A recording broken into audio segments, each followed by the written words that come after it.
Alors Concombrie, donc au nord Bénin, en Afrique de l'Ouest,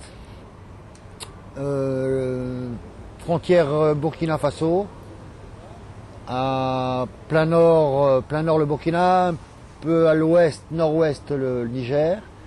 C'est une zone de chasse connue et réputée pour la qualité et la quantité des buffles. C'est une zone sur laquelle on travaille depuis une quinzaine d'années. Elle fait partie d'un complexe de 5 zones de chasse et d'un parc national, la Pendjari, une zone de 60 000 hectares qui est bordée sur toute sa longueur par la rivière Pendjari, et puis sur le nord bordée par la chaîne de montagnes de la Takora. C'est une excellente zone pour la chasse du buffle notamment, et très beaux lions ouest-africains. On a des hippotraques, des bubales, des très beaux coqs de roseau, des guibarnachés, dont le record du monde SCI en date aujourd'hui. Des waterbook, faco, enfin un peu tous les animaux qu'on peut trouver en Afrique de l'Ouest.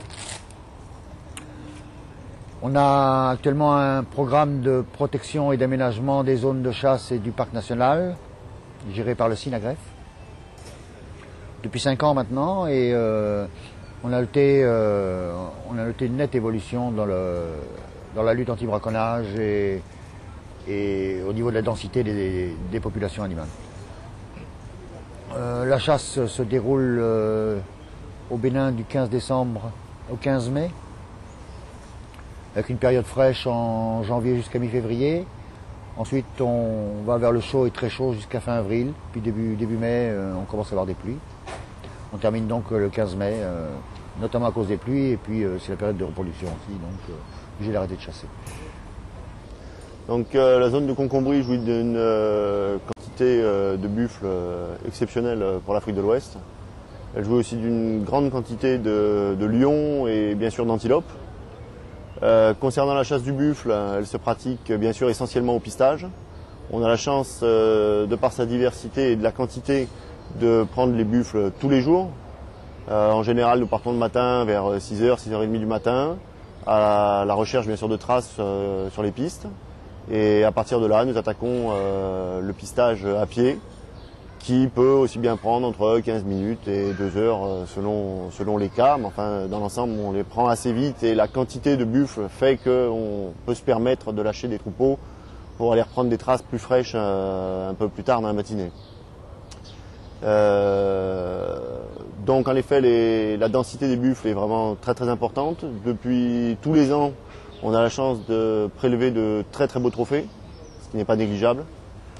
La zone jouait aussi d'une grande quantité d'antilopes, notamment de petites antilopes, c'est-à-dire ce qui est guibarnaché et tout ce qui est céphalophe et ourébi.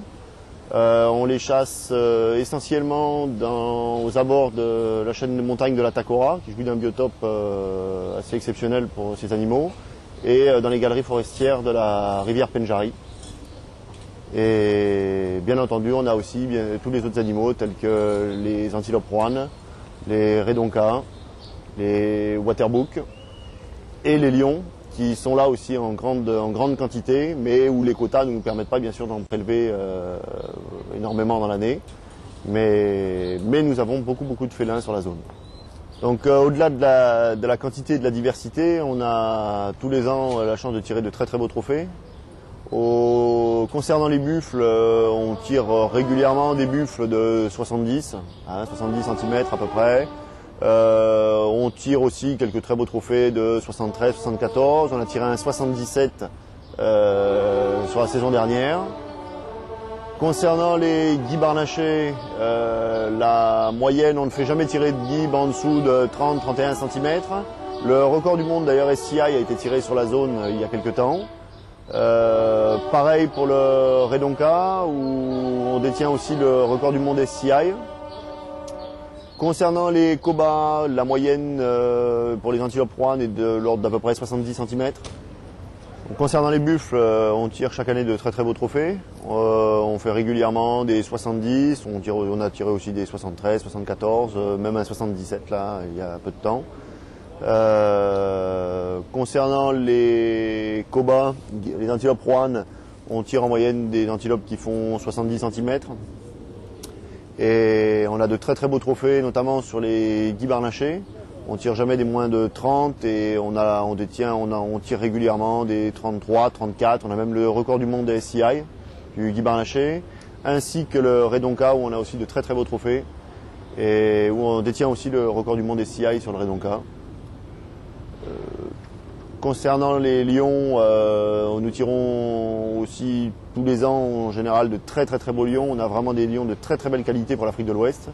Nous avons encore tiré il y a peu de temps, il y a quelques semaines, un très très beau lion d'à peu près 3 mètres, très très bel animal avec une superbe crinière, ce qui est d'ailleurs rare pour l'Afrique de l'Ouest, mais vraiment une très très belle crinière. Outre les animaux, donc bien sûr qu'on peut chasser, on a aussi bien sûr tous les autres animaux qu'on peut trouver en faune africaine de l'Afrique de l'Ouest.